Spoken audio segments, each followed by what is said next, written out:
Yo, what's up guys? Mike here, coming at you from the mushroom farm, and I got a great video for you guys tonight. So have you ever wondered when the perfect time is to harvest your lion's mane? Well, I'm going to cover that in this video. I'm going to talk about exactly how long the teeth should be, exactly what it should look like, and what its coloring should be.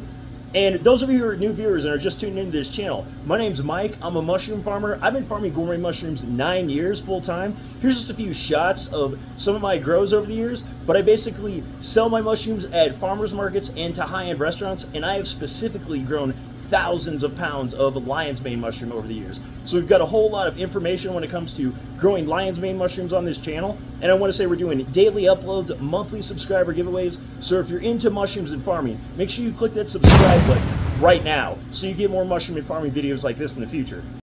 But anyway, on to today's video. Okay, so we're going to talk about when the best time is to harvest the lion's mane mushroom. Okay, and like I said, I've grown thousands of pounds of lion's mane mushroom. It's been one of the most profitable mushrooms I grow on my farm. It's always been super popular at farmers markets. Chefs love this mushroom, so I've got a lot of experience when it comes to growing this mushroom.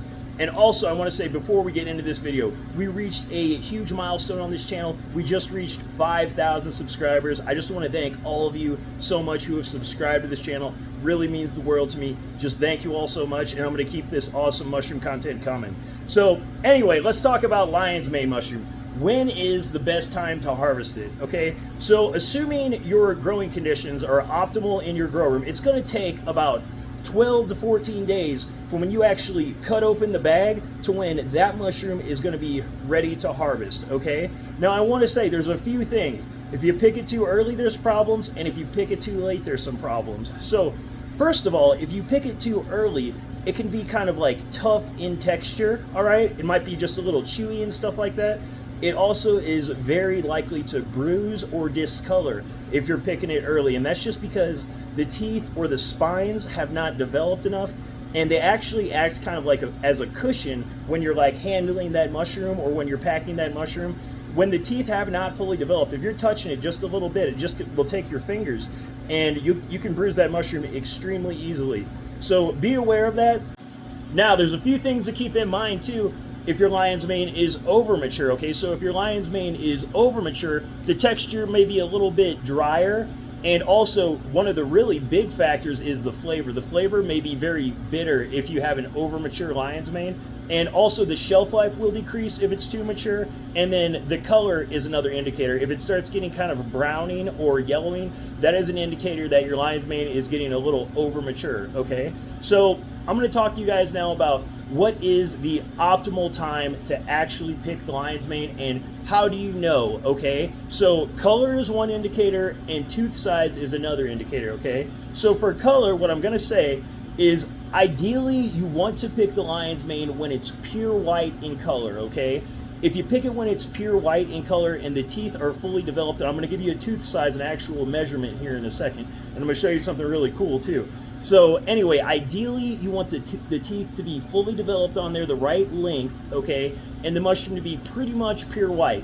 Now, if it starts to get a little yellowing, that's not bad. That just means you need to pick it immediately, okay? Now, the yellowing, it can be a sign of maturity, and it can also be an indicator that your grow room may be a little on the dry side, okay? So we're assuming your conditions are ideal for this, and when I get done talking about the spine length and the tooth length, I'm gonna talk about ideal conditions for lion's mane too, just so everyone is aware of what the ideal conditions are in the grow room to grow the perfect lion's mane mushroom, okay? So anyway, as far as the tooth length is concerned, it should be about 1/4 inch to 1/2 inch, somewhere in that zone, okay? Now, I've been doing this a super long time, so I can just go by eyeballing it, and I know exactly when the best time is to pick these things. I can just look at them and I know, okay? But if you're not good like that, or if you're kind of new, I have this is a special tool. It's been passed down generations and generations amongst some of the best mushroom farmers on the planet, and I have inherited this. So I'm going to show you guys this special lion's mane tool. Check this out. Look at this. You see this thing? Okay, so the way this works, basically anywhere in that black, if you put this thing up into the teeth of that lion's mane, this special lion's mane gauge, you guys see this? It says Liberty on it. In Mesa, we trust, okay? So you stick it up into where the teeth are, and what that is, that top part will be 1/4 inch, And honestly, that is right about where Honest Abe's nose meets his head, right about here, okay? And then right about here, down about his chin level, or honestly where the date is printed on this cool lion's mane gauge, okay? That's when you know they're getting pretty long. So this would be a cool little gauge if you're brand new to lion's mane. I mean, like I said, this was handed down from legendary mushroom farmers to me, but you might be able to find one of these yourself if you look really hard, okay?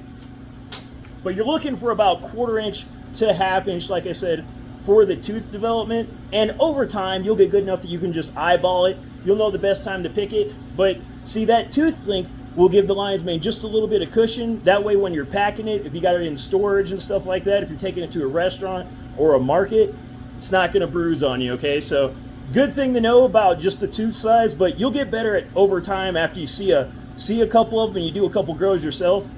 Now, anyway, what are the ideal conditions for the lion's mane, okay? So we're looking about 85 to 90% relative humidity, all right? And also temperature, lion's mane will grow as low as 40, as high as 80.